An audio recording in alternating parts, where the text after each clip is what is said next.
జయశంకర్ భూపాలపల్లి జిల్లా మహదేవ్పూర్ మండల కేంద్రము బెంగళూరు గ్రామ రైతులు వరి సాగులో కొత్త పద్ధతిని అవలంబిస్తున్నారు.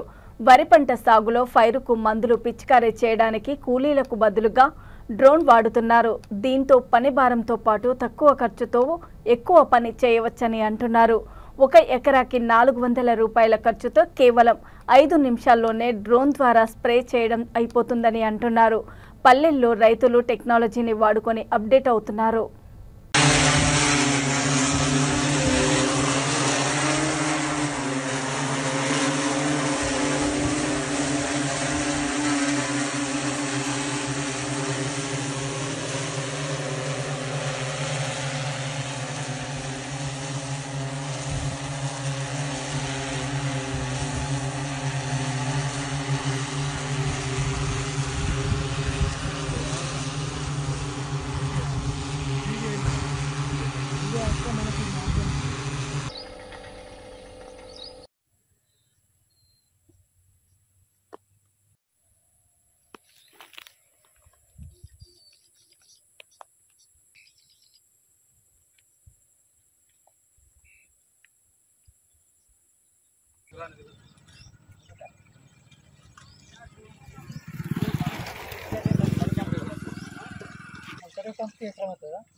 ఇది నానో స్ప్రే అంటారు దీన్ని.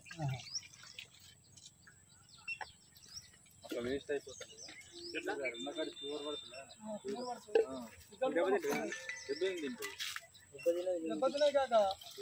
ఎకరానికి అందిస్తావా డోసు? బరాబర్ ఎకరానికి.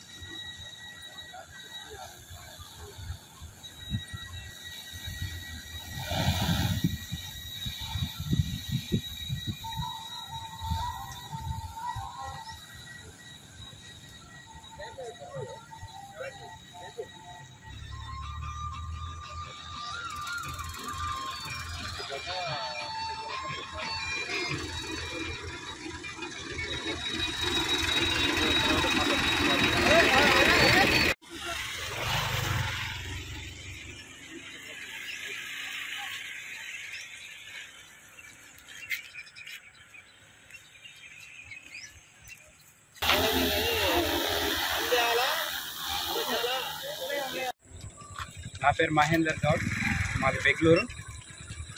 ఇంతకుముందు మనం పొలాల్లో స్ప్రే చేసుకునేటప్పుడు ఈ వరి పొలాల్లో చాలా ఇబ్బంది అయ్యేది. స్ప్రే చేసే టైంలో మందు ఓవర్డోస్ అయ్యి మీద పడి మనకు ప్రమాదం జరిగేది. అలాగే ఇప్పుడు కొత్త డ్రోన్స్ వచ్చినాయి, స్ప్రే డ్రోన్స్. ఇవి ఒక 4 నిమిషాలు 1 ఎకరం చొప్పున అయిపోతుంది. దీనివల్ల మనకు కూలీలది ఖర్చు తగ్గుతుంది. 1 ఎకరానికి 500 చొప్పున ఛార్జ్ చేస్తాను మేము. అయితే ఎకరం డోస్ మందు ఒకటే పంపులా పోసి కొట్టడం జరుగుతుంది. ఇది స్ప్రే వచ్చేసి నానో స్ప్రే. ఇది ఒక నీటి బుడిగను 250 చిన్న సూక్ష్మ బిందువుల లెక్కన మార్చి స్ప్రే చేస్తుంది. మందు రిజల్ట్ అనేది మొక్క సరిగ్గా తీసుకొని మొక్కకు మస్తు పనిచేస్తుంది. అలాగే దోమకాటు అవి అంటే ఇక నార్మల్ ఈ రొటేటింగ్ ఈ రెక్కల స్పీడ్కి అవి కూడా క్లియర్ అయిపోతాయి. దానివల్ల దీని రైతుకైతే లాభం ఉంది. యూట్యూబ్లో చూసి చెక్ చేసి నార్మల్గా చూసి ఇదేదో బాగుంది కానీ మేము తీసుకొచ్చినాం. దీనికి మొత్తం 5 లక్షలు ఖర్చు అయింది. దీనికి ఒక బ్యాటరీ సెట్, ఒక సెట్కు 40,000 అవుతుంది. ఒక సెట్ వచ్చేసి 2 పంపులు అంటే 2 ఎకరాలు కొడుతుంది. అది 15 నిమిషాలు పనిచేస్తుంది బ్యాటరీ. ఆ 15 నిమిషాలకు మనం స్ప్రే చేసుకొని ప్లాన్ చేసుకోవాలి. తర్వాత ఛార్జింగ్ అర్ధగంట పడుతుంది ఎక్కడానికి ఫుల్ కావడానికి. నార్మల్గా ఫీల్డ్ మీద మన ఫాస్ట్ ఛార్జింగ్ ఆప్షన్ ఉంటుంది. దాంతో 15 నిమిషాల్లో ఫుల్ అయిపోతుంది. అట్లనే ఒక 4 సెట్ల బ్యాటరీలు తీసుకున్నామంటే ఒక రోజుకు 20 నుండి 30 వరకు కొట్టచ్చు.